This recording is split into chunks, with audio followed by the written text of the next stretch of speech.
What's up guys, it's HK Gaming here. Ghost of Tsushima just had a free update few days ago. You can now start a new game plus including new features, new gears and new horses. I don't want this video to have any kind of spoilers, so I will not get into the new game plus here. I suggest really going back and play again. It's worth it, trust me. Anyways, the new update also included a multiplayer mode. I have some tips for you guys today. Maybe it will help you to choose which class you're majoring or what this multiplayer mode is about. So let's get started. There are 4 classes that you can choose from: Samurai, Hunter, Ronin and Assassin.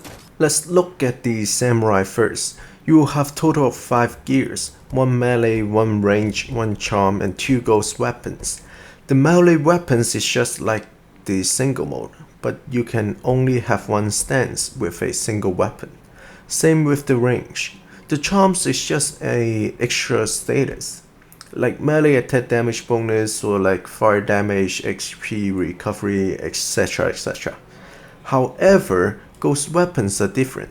They have a couple new things that you can use only in the multiplayer mode, like this dust where you can ignite the enemy, or this healing bottle where you can recover your HP and more. One thing I like about this is that you share the same inventory between all 4 classes, so you don't have to farm over and over again. The only thing that you have to worry about is the class level, which can be easily leveled up just by playing. There's different outfit for all 4 classes. Mask and the sword kit, however, are the same. So if you're one of those people who like to unlock everything, this provides enough for you to play or achieve. And then you have this emotion and the sword effects, also shared by all 4 classes as well. For the skills, each class will have 1 unique ultimate, 2 different class ability to choose from, and 3 perks with 3 options each. Samurai art is very useful and powerful when facing bosses and a large amount of annoying enemy. The first class ability that we can choose is like a healing skill. It doesn't do a lot of damage, but it does help with the sustainability with the lifesteal effects.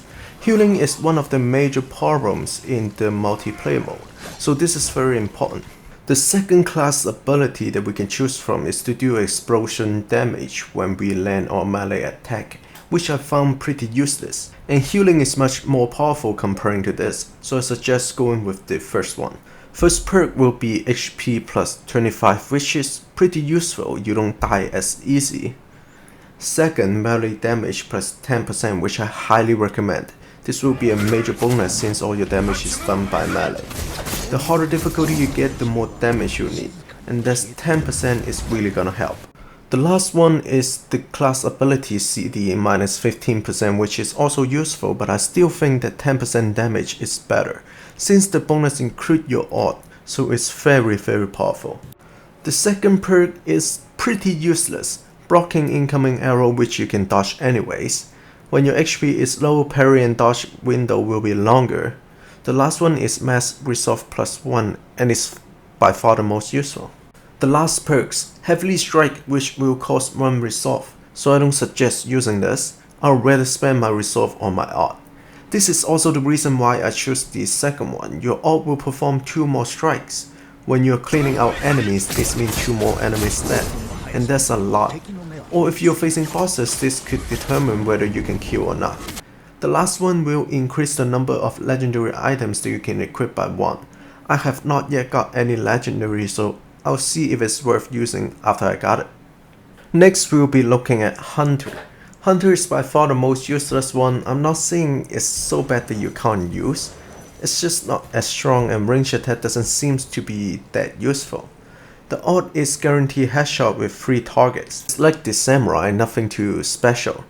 First class ability is a stun arrow in a small area, which I don't find too useful.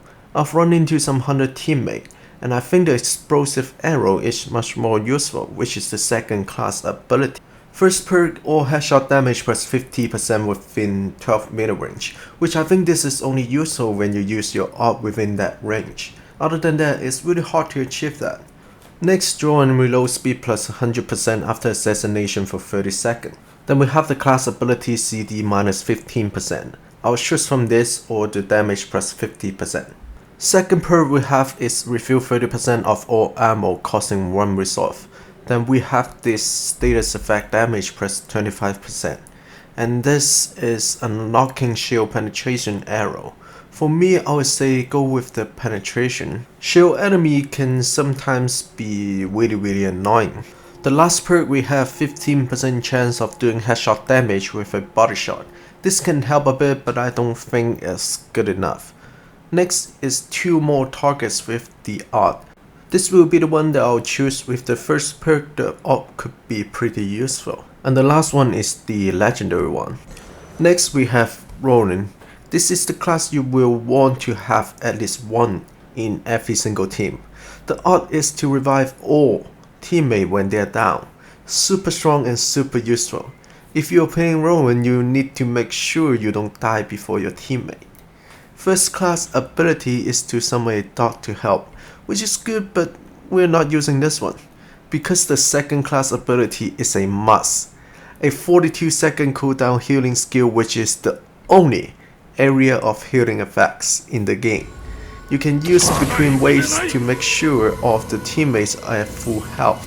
Perk 1 plus 50% damage of all ghost weapons. This could be a choice.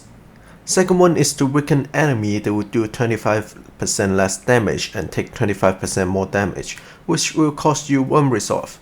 Last is the class ability cooldown minus 15%. With the healing skill, this should be the choice. Perk 2 stagger damage plus 15%, which I found also pretty useless. Next we have plus 1 mass resolve. This is the one that I will choose.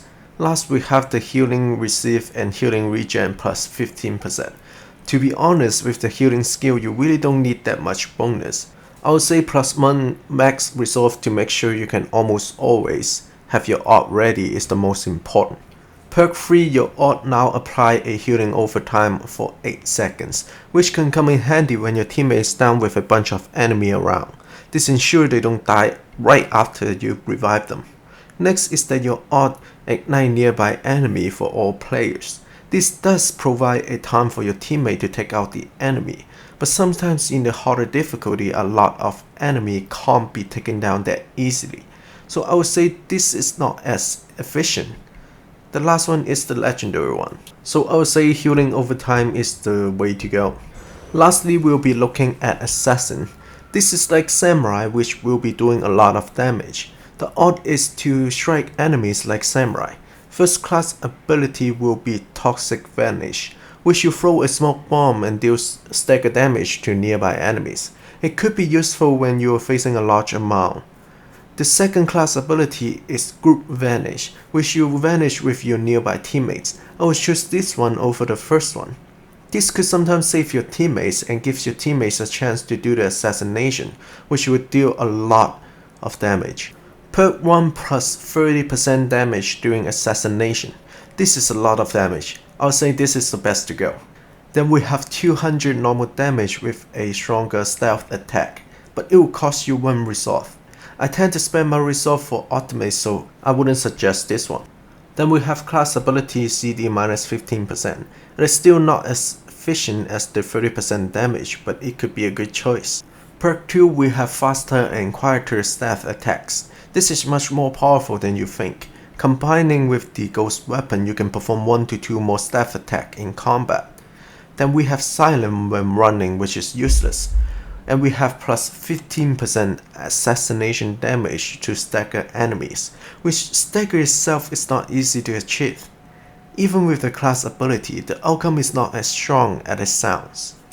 Perk 3 the odd gain 2 more strikes, simple and powerful. This is like samurai art. When you are cleaning out enemies or facing bosses, it could be very useful. Then we have successfully assassinating an enemy while vanish will reactivate vanish and refresh the duration. It is a very tough choice, either one is very good. For me, I would still go with the plus 2 strike art. The last one is the legendary one. And that's it for all classes. For now, there is a story and a survival mode, 9 stories and 4 survival maps in total. 3 difficulty for each, brown, silver and gold. And you will have a nightmare difficulty weekly mission. Overall, this is a very good update. With a new game plus and multiplayer, you can spend weeks on playing it, and it's completely free. I really fall in love with Sucker Punch. That's it for now. I'll have a farming method video ready for tomorrow. Make sure to leave a like if you enjoyed. Don't forget to subscribe. I'll be making more gaming videos. Thank you for watching, and I'll see you next time.